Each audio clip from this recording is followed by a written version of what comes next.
ব্যালকনিতে যে মিনুমার 4টে বাচ্চা আছে, তো ওদের তো প্রায় 45 দিন মতন হচ্ছে, 1 মাস প্লাস। তো ওদের মনে হচ্ছে খুব খিদে পাচ্ছে। ওর মায়ের দুধে মনে ওদের পেট ভরে না, কারণ আমি যখনই যাই খুব চিৎকার চেঁচামেচি করে, কান্নাকাটি করে।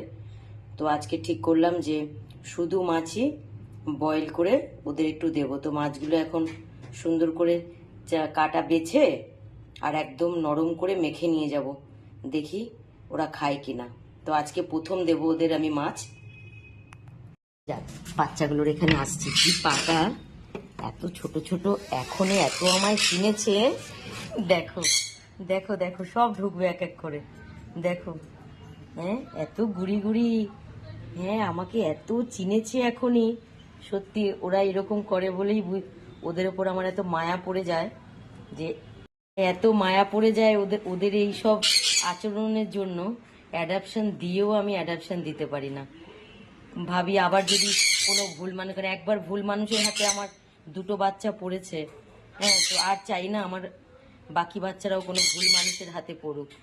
তো খুব মায়ায় জড়িয়ে পড়ে ওরা, এইরকম করে বলেই খুব মায়ায় পড়ে। হ্যাঁ, খুব মায়ায় জড়াও। এই যে নিয়ে এসছি, আর দেখো ওরা আমাকে গন্ধ পেয়ে গেছে।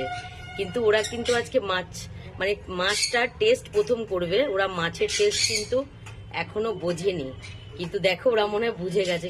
অ্যাকচুয়ালি ওদের পেটে অনেক খিদে, মানে ওদের দেখে, কারণ মায়ের শরীরে তো কিছু তেমন নেই, আর এদের দেখেই যা মনে হয় এদের শরীরের অবস্থা, পেটে অনেক খিদে। তো দেখো নিয়ে এসছি, দেখো ওরা বুঝেও গেছে এর মধ্যে কি আছে, মানে মাছের গন্ধ পেয়ে গেছে। মাছ কোনদিনও খায়নি, কিন্তু গন্ধ বোঝে। দাঁড়াও, আমাকে একটু বসতে দাও। দেখো দেখো দেখো কি করছে, দেখো। এই ওদের প্লেট, এই যে এখানে দিলাম। দাঁড়াও দিচ্ছি, দাঁড়াও দাঁড়াও দাঁড়াও। ওরে বাবারে, এই কালোটা বেশি পাকা, কালোটা, এই যে সাদা কালোটা বেশি পাকা, ও খুব পাকা। দিচ্ছি দিচ্ছি দিচ্ছি দিচ্ছি দিচ্ছি, দেখো দেখো দেখো। দাঁড়াও দাঁড়াও দাঁড়াও, দিচ্ছি পাগলারা। তো দেখো মাছটাকে পুরো নরম করে, আর যে মাছ বয়েল করেছিলাম যে জলটা, সেই জলটা দিয়ে একটুখানি মানে পাতলা করে মেখে নিয়ে এসেছি। তো দেখো দেখো, এরা বুঝতে পেরে গেছে মাছ। আমি ভেবেছিলাম কি জানি খাবে কি খাবে না, এই দেখো দিলাম, দেখা যাক। আর একটু রেখে দিই, যদি খায় পরে দেব। এই দেখো একজন গেছে, এবার দেখো সবাই যাচ্ছে, দেখো দেখো দেখো। এই যে এদিকে কোথায়, ওদিকে খোঁজে, এই যে ওরে বাবারে থালার উপর উঠে বসে খাচ্ছে গো, উমা গো মা, ওরে বাবারে দেখো, খুব খুশি। দেখো আমি তো ভেবেছিলাম কি জানি খাবে কি খাবে না, ওরে বাবারে থালার উপর থেকে নেমে খাও। এই দেখো খুব আনন্দ করে খাচ্ছে।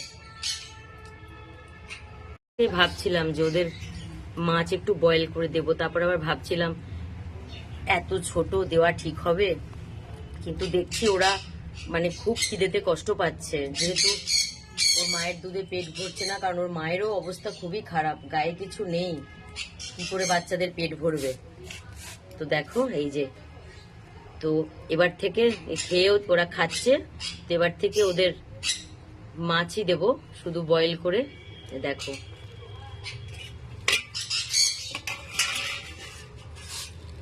এই দেখো শেষ হয়েও গেছে, আর একটু দিই।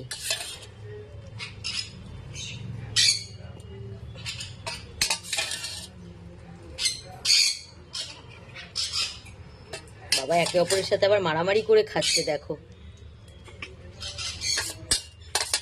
দেখো। ওর মাকে খেতে দিই, ওর মাকে এখানে দিই না। ওর মাকে তো মাছের সাথে ভাত দিই বা চিকেনের সাথে দিই, তাই ওর মাকে আমি বাগানে বাইরে দিই। এখানে দিলে যদি ওরা খেয়ে নেয়, তো ওইগুলো খেলে সাধারণত ওদের পেট খারাপ হবে। ওরা এত ছোট, এখনই চিকেন বা মেটে ওরা হজম করতে পারবে না, তাই ওর মাকে খাবার আমি বাগানেই দিই। তো এই দেখো, এই যে তেলাপিয়া মাছ সিদ্ধ করে এনে দিয়েছি, মানে মারামারি কাটাকাটি পড়ে গেছে, মানে প্লেটের উপরে উঠে গেছে। তার মানে বুঝতে পারছো ওদের পেটে অনেক খিদা, ওদের পেট ভরতো না। দেখো শেষ হয়ে গেছে। এক পিসই এনেছিলাম, যে কি জানি খেতে পারবে কি পারবে না, তো বেশ করে একটু মাছের ফোটানো জল দিয়ে স্যুপের মতন করে এনেছিলাম এক পিস। দেখো খেয়ে ফেলেছে। তো রাতে আর এক পিস দেবো। 2 পিস আনছিলাম, তারপর ভাবলাম যে যদি না খায়, তো হ্যাঁ খেয়ে ফেলেছে। প্লেট পরিষ্কার। অ্যাকচুয়ালি ওর মায়ের তো দুধ হয় না, এই জন্য যা ওদের খেয়ে পেট ভরে না, যার জন্য আমি আসলেই আমাকে ছেঁকে ধরতো পুরো।